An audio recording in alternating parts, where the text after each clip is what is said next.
Welcome to my channel. I've been the winter caretaker of Frostpine Lodge for 5 seasons now. Tucked deep in the Sawtooth Mountains, the lodge shuts down from November to April, leaving only the wind and the ghosts of summer tourists for company. Most folks think the job would drive them mad with loneliness, but I like the quiet. The only oddities are the old storm bells bolted to the eaves, relics from the 1800s to guide lost trappers. They rarely ring except when the winter gales howl. Most nights I stick to my routine. Patrol the empty cabins, check the generators, thaw my boots by the fireplace. The silence is a companion, not a curse. That is until last February. It started subtly. Footprints in the snow, too large for an animal, leading to the boarded-up staff quarters. Then the generators began failing, not from the cold, but from tampered fuel lines. I radioed the rangers, but they blamed it on scavenging wildlife. Martin, maybe, or a wolverine, they said. I knew better. One moonless night I spotted him. A figure in a tattered oilskin coat standing at the tree line. His face was shadowed beneath a wide-brimmed hat, his posture rigid, like a thing unaccustomed to moving, like a man. I shouted, but he vanished into the pines.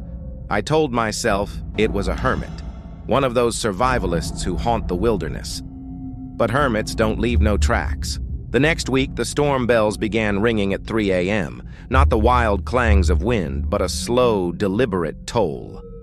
I grabbed my rifle and stepped onto the porch. There he was, halfway up the lodge's main stairs, his coat glistening with ice. I raised my flashlight, demanding he leave. He tilted his head as if deciphering my words, then lunged. I barely slammed the lodge door in time. He pounded on it with fists that sounded like iron mallets, the storm bells screaming now as if the mountain itself were shaking. I radioed for help, but the line was dead. For hours he circled the lodge, scraping the walls with something metal. At dawn, he was gone. The rangers found nothing, no footprints, no tool marks. They suggested cabin fever, offered to medevac me out. I stayed. Whatever he was, I wouldn't let him take the place from me. But 2 nights ago, the bells rang again, this time softly. Through the frost-veiled window, I saw him at the tree line, motionless, waiting.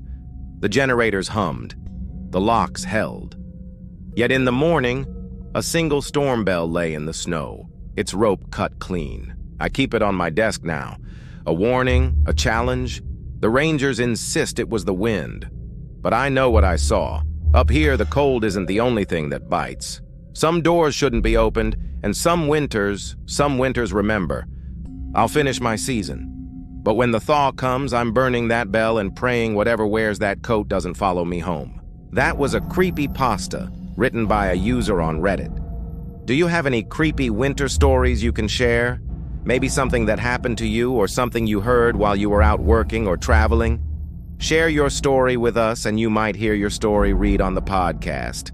And if you like this story, make sure to subscribe because we read these creepypastas every single week. I've been your host. Stay safe out there, internet scary friends.